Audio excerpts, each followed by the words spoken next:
My name is Gareth Morgan. I work for C Learning as one of their trainers. I also have my own consultancy, educational consultancy based in South Wales, where I work, provide advice, support, and training for schools in the use of technology.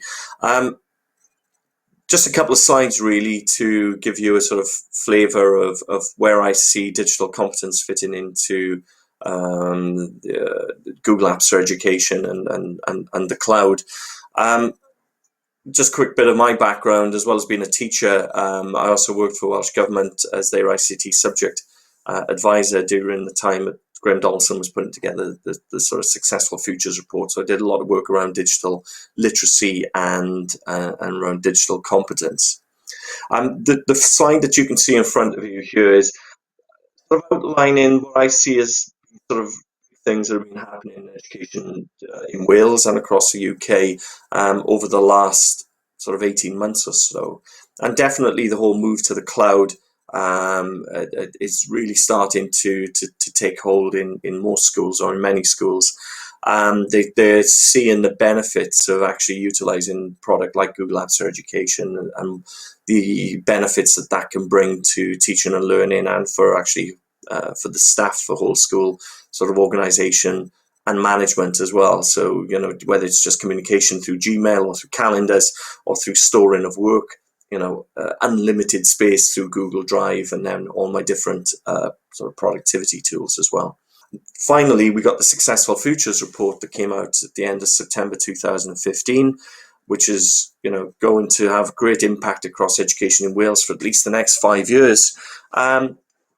But obviously the digital competence section of that is the bit that's of interest to myself and to this presentation, and it's the first part of the Successful Futures report that will be sort of ready to go for schools, looking at September 2016.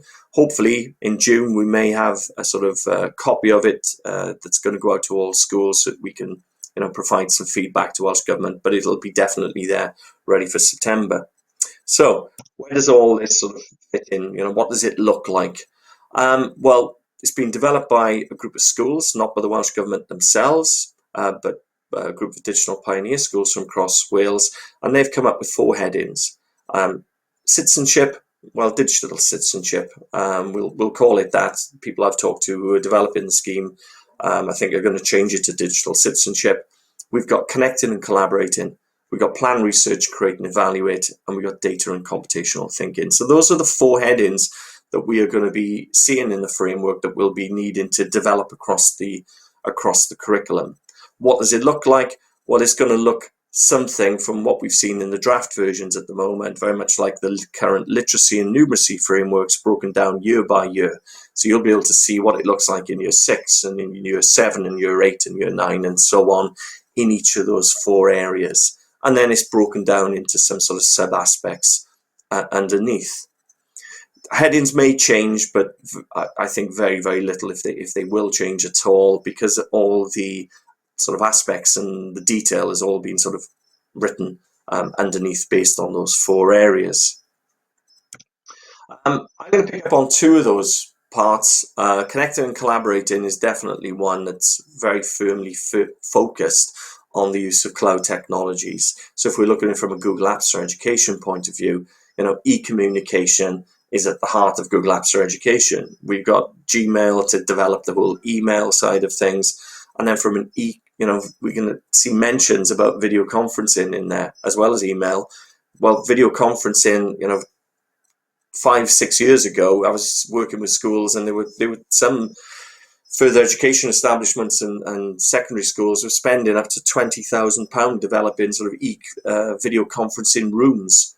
We can now do that for sort of little or no cost through Google Apps for Education. So I think those are aspects that are going to be developed through the framework. The creating, storing, sharing of files, again, in an online environment, allowing us to create a document, Google Docs, Google Slides, whatever it is, store it automatically in Google Drive, but also share those documents where necessary as well. So I can allow other people to comment on my work or to work on my work together with me. So I can share it with other pupils, I can share it with teachers, I can share it with whoever I need to, that I'm looking for feedback from.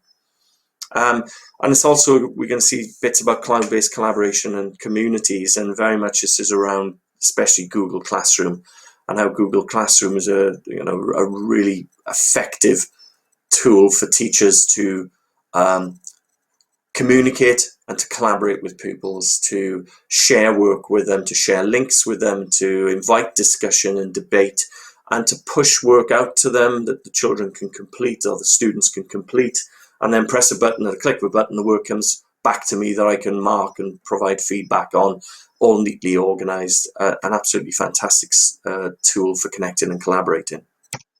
The plan, research, create and evaluate. I'm just going to pick up on the create side of things here, because this is a bit ICT has always very much been focused on, about the creation of text, images, audio and video, whether that's now with Google Apps through docs, slides, sheets, forms, which is a brilliant mechanism for putting out surveys and questionnaires and getting real life data in, and a very simple sort of drawing tool to develop some graphics aspects.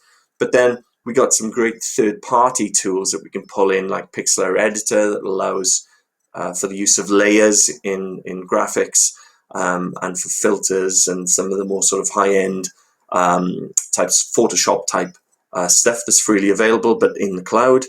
Pixlr Express that does a similar thing with filters and cropping images, but at a bit more basic level. Then from an audio perspective, something like Soundtrap, which is a great way to bring in music loops and create different tracks, and for podcasting and for music. And then for video, we can create videos in an online environment through a tool such as WeVideo.